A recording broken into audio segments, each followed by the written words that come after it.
आपे भांडे साजियन आपे पूर्ण दे। इत्थे गुरु नानक देव जी महाराज अकाल पुरख नूं एक कुम्हार नाल तशबीह देंदे ने ते कुम्हार दी तरह है। उन्हें तरह तरह के जीवां दे भांडे घड़े ने। देखते हैं कुम्हार घड़े बना रहा है, मटकियां बना रहा है, कसौरे बना रहा है, कूजे बना रहा है। किसी दे उत्ते बड़े सोहने ढंग की चित्रकारी कर रहा है, किसी नूं उंजी सादा रहन देंदा पिया, मामूली जिहा रंग जो है पा देता है। अनंत घड़े। फिर ये घड़े वख वख लोगों के घर च गए। किसी ने उहदे च दुध पा के रखे और किसी ने उस भांडे नूं अग ते धर दिता है। दिन रात अग ते पे थले अग पई बलदी है। इसनूं कबीर अपने ढंग नाल कहंदे ने, काहू में मोती मुक्ताहल काहू ब्याद लगाई, कुमारे एक चो माटी गूंदी बहुबिद बानी लाई, काहू में मोती मुक्ताहल काहू ब्याद लगाई। उस कुमार ने तरह तरह के ये जुड़े भांडे बनाए ने। किसी ने घर विच उसे ही भांडे दे अंदर मोतियां नूं रखे होया है, हीरियां नूं छुपा के रखे है उस बने हुए भांडे दे विच। पर कोई ओही भांडा अग दे उत्ते चढ़िया होया, तपिया पिया। हे प्रभु, ये जीवां दे भांडे जो तू साजे ने, देखदे हां किसी दे अंदर ते ज्ञान दा हीरा चमकदा पिया, किसी दे अंदर भगती दे मोती पए हुए ने, किसी दे अंदर दैवी गुणा दे रतन पए ने, पन्ने पए ने, मूंगे जवाहरात पए ने। पर कोई दुखां दे चुल्हे ते ही सड़दे पए ने और तप रहे ने दिन रात। प्रभु, भांडे ते तू ही बनाए ने, साजना ते तेरी है। पर एक कमाल दी साजना है, किसे च हीरे ते मोती ते कोई चुल्हे ते जो है चढ़िया होया है। साहिब श्री गुरु नानक देव जी महाराज कहते ने, मैं इस ढंग नाल देखदा पिया, आपे भांडे साजियन आपे पूर्ण दे। आप ही इन्हां भांडियां दी साजना करदा है, आप ही इन्हां नूं पाया तकमील तक लै जांदा है। पर एक नी दुध समाई है, एक चुल्हे रहन चले गए। एक ना दे ते सांभ के दुध रख दिता जाता है, पर एक अग्नि ते चढ़े हुए ने, भट्ठी ते पए ने, अग ते ही पए ने। अगर मनुख भांडे की तरह है तो वाकई इस दे अंदर दैवी गुणा का दुध भी पिया होगा, और ये भांडे की तरह है तो फिर चुल्हे भी चढ़िया होगा, किधरे ना किधरे चुल्हे ते चढ़िया पिया होगा। देखते हाँ बहुते भांडे ते चुल्हे ते ही चढ़े हुए ने, कोई किसे दुख दे, कोई किसे दुख दे, कोई किसे विपता च, कोई किसे विपता च। अक्सर ऐसा होता है कि मनुख अपनी अकल ज्यादा समझदा है, दूजे दा धन ज्यादा समझदा है, अपना दुख छोटा भी वड्डा मनदा है ते दूजे दा निक्का जिहा सुख भी बहुत वड्डा मन लैंदा है। ये मनुख दे देखण दे अपने जो है पैमाने ने। बाबा फरीद कहंदे ने, आम बंदियां दा ते कहना एक पासे, मैनू भी ये भुलेखा लग गया सी कि मैं दुखी हां, जगत सुखी है, मेरे नालों सारा जगत सुखी है और दुखी हां तो केवल मैं। पर जद मेरी ये सोचनी सी उदों मैं खड्ड दे च खड़ा सी, दुनिया मैनू महल माड़ियां ते बैठी हुई दिखाई देंदी सी। सहजे सहजे मैं भी चढ़ना शुरू किया ते जद पहाड़ी दी शिखर ते पहुंचया, पहाड़ दी चोटी ते मैं पहुंचया तो मैं की देखया, दुखां दी अग ते घर घर दे च पई बलदी है। बाबे फरीद दा यह श्लोक बड़ा कीमती श्लोक है। आप कहते न, फरीदा मैं जानिया दुख मुझको, दुख सबाया जग, उच्चे चढ़ के देखया तां घर घर एहा अग। घर घर दे च मैनू भांडे चुल्हे ते चढ़े हुए दिखाई देंदे पे ने, घर घर दे च अग बलदी हुई दिखाई दे रही है। पर उच्चे चढ़ के देखया, बिना ऊंचाई ते चढ़िया ये असलियत दिखाई नहीं देगी। ते ऊंचाई है ज्ञान दी, ऊंचाई है सूझ समझ दी। जद कोई मनुख सूझ समझ की उच्ची टीसी ते पहुंचता है, सारा जगत उसनों दुख की लपेट दे दिखाई देता है। गुरु नानक देव जी महाराज ने ते ये फैसला कुन गल कर दी है कि बाली रोवै नाए भतार, नानक दुखिया सब संसार। गुरु नानक देव जी महाराज दे ये दो वाक जगत प्रसिद्ध ने, नानक दुखिया सब संसार। ऐ बंदे सिर्फ तू ही दुखी नहीं, सारा जगत दुख दे च है। पर चुल्हे ते भी उसने जब कोई भांडे चाड़े ने, कुछ मकसद ते होवेगा, आखिर उसका कुछ ना कुछ ते मुदा होवेगा। एक सूफी का कहना है, जख्म जब भी कोई ज़हनो दिल पर लगा, जिंदगी की तरफ एक दरीचा खुला, हम भी गोया किसी साज के तार हैं, चोट खाते रहे गुनगुनाते रहे। जरब ना पुचाइए तंती साज ते, तो उस दे चों संगीत नहीं निकलता, गीत नहीं निकलता। अगर मनुख नो एक सितार मन लईए, अगर मनुख नो एक साज मन लईए, तो मैं देखिया वही साज चंगे वजे ने जिन्हां दी तारां ते कोई जरब पहुंची है, जिन्हां दी तारां ते कोई चोट पहुंची है। जिन्हां दी तारां ते कोई चोट नहीं पहुंची, उन्हां दे संगीत ते अज तक नहीं निकल सकिया। वो साज एवें पए ने। दुनिया भर दे दार्शनिक भगत संत जन 99% ओही ने जो दुखां दी खाण दे चों निकले ने, जो गम दे डूंगियां धारावां दे चों मोतियां दी तरह जो है निकले ने। जापदा है ये भी एक प्रभु दी लोड़ सी। जैसे जरब पुचाए बिना साज दे चों संगीत नहीं निकलता, डूंगी धार दे डुबकी लाए बिना मोतियां दी प्राप्ति नहीं। इसी तरीके नाल दुख नूं गहरे तल दे च समझे बिना सुख दा अनुभव मानना भी बड़ा औखा है।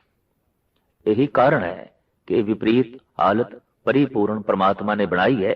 इस वास्ते सुख दा बहुत वड्डा बोध उन्हां नूं ही प्राप्त होया है, उन्हां नूं ही मिलिया है जिन्हां कोल दुख दा बहुत वड्डा बोध सी।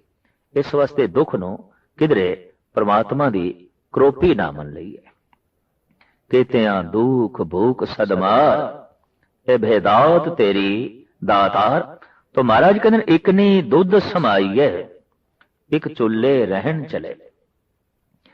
एक ना देश ते दुध पिया, जमदियां ही राजकुमार, जमदियां ही ठाठ पाठ, जमदियां ही शानो शौकत, पर एक चुल्ले ते पए ने, अग ते जो है पए ने। पर इस दे च कदी गौर मुताला करिए, जिंदगी दे च कोई चुनौती ना होवे, कोई संघर्ष ना होवे ते मनुख अगे नहीं वधदा, अगाह नहीं वध सकदा। ते सब तो वड्डा संघर्ष है दुख। इस दुख नूं ही महात्मा बुद्ध ने समझिया ते सिद्धार्थ महात्मा बन गए। इस दुख तो हिरदा पीड़ित होया, चाहे दुख किसे होर दा सी, अपना नहीं सी। किसे बुढ़े नूं वेखिया, किसी दी लाश वेखी है, मुरझाया होया फुल वेखिया, रोंदे होए कोई मनुख देख लेने। दुख ते दूजियां दा सी, लेकिन अपने हिरदे च थां दित्ती, अपना हिरदा रो उठिया, तड़प उठिया। सिद्धार्थ जद रोया, उहदे रोण दे हंझुआं दे च सिद्धार्थ बह गया, महात्मा बुद्ध प्रगट हो गया। दुख ने ही सिद्धार्थ नूं महात्मा बुद्ध बना दिता। तो सिद्धार्थ जैसे ते कई राजकुमार ने, कौन पुछदा है, इतिहास दे च भी नामो निशान मिट गए ने। पर जब तक सूरज चंद तारे रहणगे, महात्मा बुद्ध नूं मिटाना बहुत औखा है। हंझुआं दे नाल सिद्धार्थ मिट गया है, महात्मा बुद्ध पैदा हो गया। भावें ये भांडा चुल्हे ते चढ़िया, पर चुल्हे ते चढ़ के अमर हो गया, पक गया, पुख्ता हो गया। अग्नि ने उसनूं पक्का कर दिता, होर मजबूत कर दिता। जिस भांडे साग सब्जी बनाई जाती है, पुराना जमाना मिट्टी के भांडे, और जो जितना ज्यादा अग ते चढ़िया होया भांडा होंदा सी, वो उतना ही ज्यादा मजबूत हो जाता सी, वो उतना ही ज्यादा जो है पक जाता सी, और बिल्कुल धातु की तरह मजबूत हो जाता सी। तो उन्हां मनुखां दे अंदर बहुत वड्डी पकियाई देखण नूं मिलदी है, जिन्हां ने बहुत गहरे दुख महसूस कीते होण। लाजमी नहीं कि दुख उन्हां दी झोली च आउण। ऐसा भी हो सकता है दुख किसे दा है, महसूस आप कीता है। पीड़ा किसे दी है, पर महसूस आप कीती है। ते जद महसूस आप कीती है तो आप ते चुल्हे ते बैठ गया, आप ते जो है तड़पे है। तो महाराज कहते ने एक नी दुध समाईए, एक चुल्हे रहन चढ़े, एक निहाली पै सवन, एक उपर रहन खड़े। कमाल दी गल है महाराज, मैं देखना एक ते सोहणे बिस्तर ते सुत्ते पए ने, एक उन्हां दी रखवाली करन लई चौकीदार बाहर खड़े ने। सारी रात जाग के कोई सारी रात किसी नूं सुला रहा है, कोई सारी रात आराम दी ते सुरक्षित नींद सौ सके, कोई सारी रात बेराम होके जागे है, कोई सारी रात बेआरामी नाल पहरा देंदा रहा है, इस वास्ते कि सारी रात कोई आराम नाल सौ सके। महाराज कहते मैं हैरान हाँ, कईयां दा आराम कईयां दी बेआरामी ते खड़ा है। इस वास्ते जो आराम दे च है वो किधरे बहुत अपने आप नूं वड्डा ना समझ लवे, ओदी सुरक्षा ते उसदा बहुत वड्डा आराम किसी दी बेआरामी ते खड़े है। एक मोरी दी इट है, थल्ले दी इट है, एक उपर दी इट है, छत दी दीवार दी उपर दी इट सब तो उच्ची दी इट अगर ऐसा मान करे, ऐ इट तू सब तो थल्ले मैं सब तो उपर, इस वास्ते मैं वड्डी हां तू छोटी है, तू तो बिल्कुल थल्ले पई है जमीन ते, मैनू देख मैं आसमान तक पहुंच गई हां, मैं बुलंदियां नू छू लिया, उचाइयां नू छू लिया। पर हकीकत यह है कि कोई इट थल्ले ना होवे तो कोई इट ऊपर भी नहीं जा सकती। कईयां दा बहुत उच्चा उठना महज इस वास्ते है कि कुछ थल्ले ने। कोई इट्टा थल्ले रहन नू अगर राजी नहीं तो कतई कोई इट्टा ऊपर रह ही नहीं सकते। ये प्रभु की एक लीला कि इट्टा कुछ थल्ले भी चाहिए ने, ताई इट्टा कुछ ऊपर रह सकती। कुछ एक दो मनुख बेआराम दे भी चाहिए ने, ताई एक दो आराम कर सकणगे। इस तरह की लीला, इस तरह का खेल। महाराज कहते मैं ये खेल देख के हैरान हाँ कि एक आराम नाल सौ रहे ने ते एक सारी रात बेआरामी नाल खड़े होके उन्हां दे पैरा पै देंदे ने। एक निहाली पै सवन, एक उपर रहन खड़े, तिना सवारे नानका जिनको नदर करे। जिन्हां ते अपनी बख्शिश करदा है उन्हां नूं अध्यात्मक गुणां नाल शिंगार देंदा है, संवार देंदा है। सब तो वड्डा शिंगार है अध्यात्मक गुण। अध्यात्मक जेवर, रब्बी गुणां दे जेवर जिसने पहन लेने, उस तो वड्डी सुंदरता जगत विच कोई होर है नहीं। वो सब तो वड्डा सवरिया होया मनुख है। दूजा श्लोक दूजे पातशाह गुरु अंगद देव जी महाराज दा। आपे साजे करे आप, जाई भी रखे आप। साजना वो आप करदा है, रक्षा वो आप करदा है, जाई भी रखे आप। अपनी जाई हुई, अपनी बनाई हुई इहदी हिफाजत भी वो आप करदा है। पहाड़ ने, वृक्ष ने, सागर है, ग्रह नक्षत्र ने, ये उसने ही थम के रखे हुए हैं। ते जे इतना वड्डा पसारा उसने थम के रखे है तो ऐ बंदे तैनू भी उसने ही थम के रखे है। जरा सोच। ये तो कई दफा कोड कर ली ऐसा सोच लेंदी है कि मैं शैतीर दे थल्ले ना हुआ तो शैतीर गिर जाएगा। कई दफा मैं ऐसा धारणा दे मनुखा नू देखना जो सोचते ने कि शायद असी ना होइए संसार किवें चलेगा, असी ना होइए परिवार किवें चलेगा, असी ना होइए ये संस्था किवें चलेगी। पर देखण दे चाहुंदा जद वो नहीं रह जाता तो संसार तो चलता ही रहता है, परिवार तो चलता ही रहता है, संस्थावां तो चलदियां ही रहंदियां ने। इनू ही महाराज कहते ने केती गई देख वाजे बजाए, वही एक रहसी जो साचा खुदा है। आपे साजे करे आप, जाय भी रखे आप। तिस विच जंत उपाय के देखे थाप उताप। ये जिहड़ी सृष्टि उसकी जाई हुई है, इस दे तरह तरह के जीवां जनता नू पैदा करके, मार के, उथाप के और थापना करके वो परिपूर्ण परमात्मा वेखदा है। इस कौतक नू किसनू कहिए नानका, सब किछ आपे आप। हुण इस तरह की फरियाद किस ते अगों करिए कि हे प्रभु एक चुੱਲ੍ਹੇ ते क्यों चढ़े ने, एक ना दे च दुध क्यों है, एक आराम दे च क्यों ने, एक बेआरामी दे च क्यों ने। महाराज कहते ने जद सारी साजना उसदी, सारी बनतर उसदी, तां किसनों कहिए नानका सब किछ आपे आप। जद आप ही वो आप है जो चुੱਲ੍ਹੇ ते चढ़िया है, ਉਹਦੇ ਵਿੱਚ भी वो आप है, और ਜਿਹਦੇ ਚ ਦੁੱਧ ਪਿਆ है ਉਹਦੇ ਚ भी आप है। जो बेराम होके खड़ा है ਉਹਦੇ ਚ भी वो आप बैठा है, जो आराम नाल सुता होया है उसदे ਵਿੱਚ भी वो आप बैठा है। ਤੇ जिस दिन ऐसा प्रतीत हो जाए, महसूस हो जाए, कम से कम उस मनुख दे गिले ਜਿਹੜੇ ਮੁੱਕ ਜਾਂਦੇ ਨੇ। किस नूं कहिए नानका सब किछ आपे आप पौड़ी। वडे कीआं वडियाइयां किछ कहना कहन न जाए।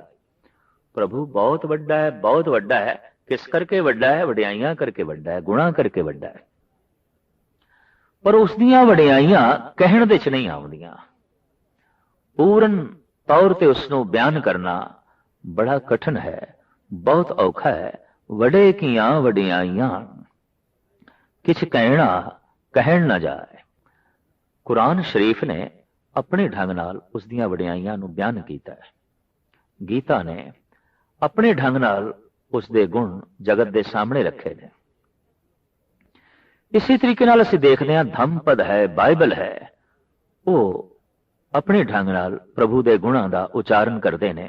गुरु ग्रंथ साहिब जी महाराज दी महान ये बाणी जिस विच बैठे अनंत भगत ये वख वख ढंग नाल प्रभु दे गीत गा रहे ने, ਉਹਦੇ गुणां दा उचारण कर रहे ने। और गुणां दा बार बार उचारण करना महज इस वास्ते है कि किसी तरीके नाल मनुख दे उत्ते गुणां दा प्रभाव पै जाए। जिस दिन गुणां दा प्रभाव पैंदा है उस दिन मनुख दे अंदर अदब भी पैदा हो जाता है, सत्कार भी पैदा हो जाता है। बस गुणां नूं बार बार रिपीट करना, दोहराना इस वास्ते है कि गुणां दा मनुख दे उत्ते प्रभाव पै जाए और मनुख जीवे ईश्वरी प्रभाव हेठ। सुन वड्डा आखे सब कोए, केवड़ वड्डा डीठा होए। बहुत वड्डा है, बहुत वड्डा है। लोग सुन के ऐसा कह रहे हैं, पर किन्ना क वड्डा है अगर देखिया होवे ते आखण। अज तक उसकी पूरी दी पूरी वडियाई देखण दे च नहीं आई। देखण तो मुराद यह है कि पूरे दा पूरा दृष्टि दे च नहीं आया, पूरे दा पूरा जबान ते नहीं आ सकिया।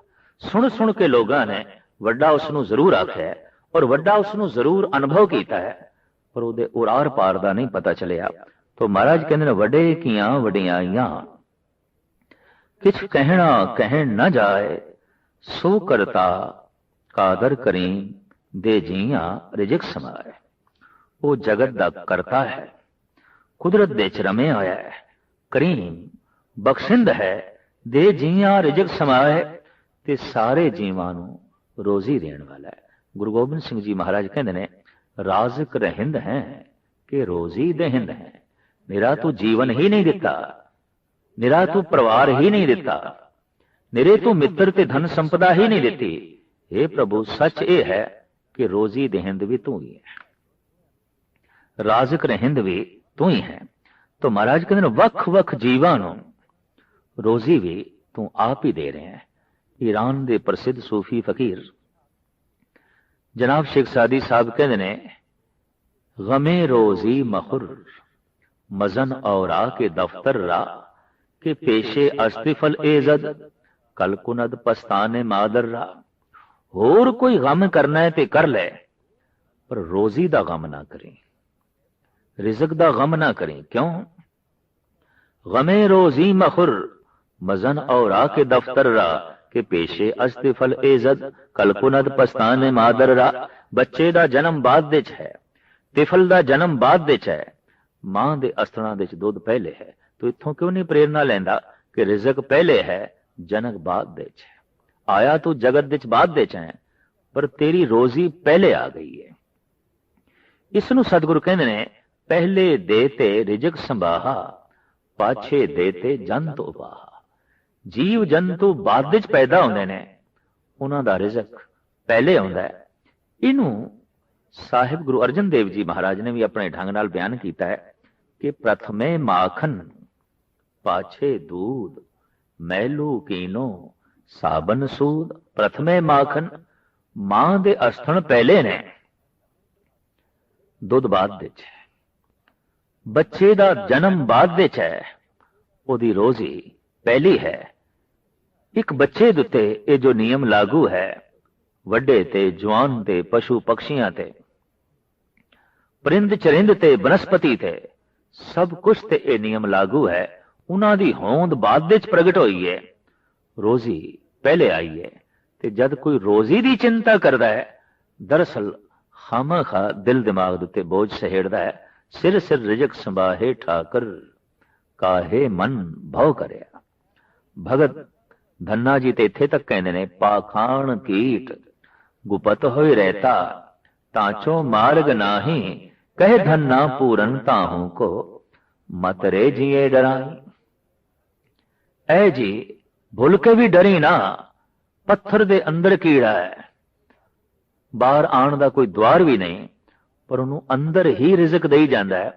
ते जिसनों ऐसी थां ते रिजक देंदा होवे, वो तैनू रिजक नहीं देवेगा। तू ऐसा क्यों सोचदा है, तू ऐसा क्यों विचार करदा है। सो करता कादर करीम, दे जियां रिजक समाए, साई कार कमावणी, दुर छोड़ी तिन्ने पाए। मनुख आखिर ओही कार कमावदा है जो पूर्वले संस्कारां दे मुताबिक इस दे मस्तक ते लिखी होंदी है। भाव जन्म दर जन्म जो बने हुए संस्कार ने, वो एक ऐसी रेखा बन जाती है कि मनुख बार बार फिर उसे च ही चलता है। ये भी एक प्रभु की नियमावली है।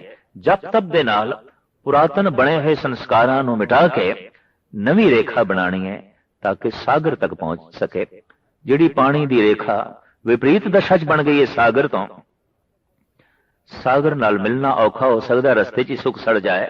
तो साहिब कहते ने, धुर दरगाहों संस्कारां दी रेखा जिन्हां दे मस्तक ते जैसी पई है, वो उस तरह दी कार कमाई जा रहे ने। नानक एक ही बाहरी और दूजी ना ही जाए। महाराज कहते उस एक तो बिना और कोई ऐसी दूजी जगह नहीं जिथे मनुख मंगे फरियाद करे। उस एक तो बिना ऐसी होर कोई दूजी जगह ही नहीं जिहदे अगों वडियाइयां दा उचारण होवे। ऐसा ना कोई होर कादर है, ना कोई उस वर्गा होर कोई करीम है ते रहीम है, ना ही कोई उस वर्गा होर इतना कोई वड्डा है। नानक एक ही बाहरी और दूजी ना ही जाए, सो करे जे तिसे रजाए। जगत विच परिपूर्ण परमात्मा वही कुछ कर रहा है जो उसकी रजा है, जो उसकी मर्जी है, जो उसका भाणा है। मूल उपदेश उसकी रजा दे च रहना है, उसकी मर्जी दे अनुकूल चलना है। ये आसा दीवार प्राचीन समय तो गुरु घर दे अमृत वेले गायन की जाती है। ये नाल ये शब्द जुड़ गए ने कि आसा पूर्ण करने वाली बाणी है। इस दे जिहड़े श्लोक ने, इस दे जिहड़ियां पौड़ियां ने, वहम तोमात भरम मनुख दे मन चो दूर कर देंदे ने। गुरु नानक दे ये बोल, आसा दीवार दी ये बाणी शोले ने, ये कोई बुझी हुई राख नहीं। आसा दीवार दे श्लोकां दे सामने फोके वहम तोमात दा रहना बड़ा कठिन है, और फोकियां मनोतां इहदे सामने नहीं रह सकणगियां। आद काल तो महापुरुष ऐसा समझते रहे ने कि अमृत वेले जो आसा दीवार गायन करते हैं, और अमृत वेले जो आसा दीवार नूं भावना नाल सुनते हैं, उन्हां दीयां सारियां ही आसावां पूरीआं हो जांदियां। उन्हां दे मन विच फिर कोई भी प्रबल इच्छा जो तनाव बन के बोझ बन के रहे नहीं रहिंदी। उन्हां दी प्राप्ति वास्तविक परमात्मा दी हो जाती है। ते परमात्मा दी प्राप्ति यह है कि सभे इच्छा पूरियां जा पाया अगम अपारा। ऐसा अगम, ऐसा अपार जब आसा दीवार दी बाणी द्वारा प्राप्त हो जाता है, तो अंदर कोई इच्छा नहीं रहिंदी, अंदर कोई तमन्ना नहीं रहिंदी। ये सारे श्लोक अगमी श्लोक ने, इन्हां नाल जुड़ियां हुई पौड़ियां ने 24। लेकिन इस ढंग दी भी गुरुद्वारियां च मर्यादा है कि 24 छंद भी गुरु रामदास जी महाराज दे जोड़ के पढ़े जाते हैं, जबकि गुरु ग्रंथ साहब जी महाराज दे केवल पौड़ियां ने ते ਸ਼ਲੋਕ ਨੇ ਔਰ ਇਹ ਸ਼ਲੋਕ ਗੁਰੂ ਨਾਨਕ ਦੇਵ ਜੀ ਮਹਾਰਾਜ ਦੇ, ਗੁਰੂ ਅੰਗਦ ਦੇਵ ਜੀ ਮਹਾਰਾਜ ਦੇ ਤੇ ਪੌੜੀਆਂ ਸਾਰੀ ਦੀਆਂ ਸਾਰੀਆਂ ਸਾਹਿਬ ਸ੍ਰੀ ਗੁਰੂ ਨਾਨਕ ਦੇਵ ਜੀ ਮਹਾਰਾਜ ਦੀਆਂ।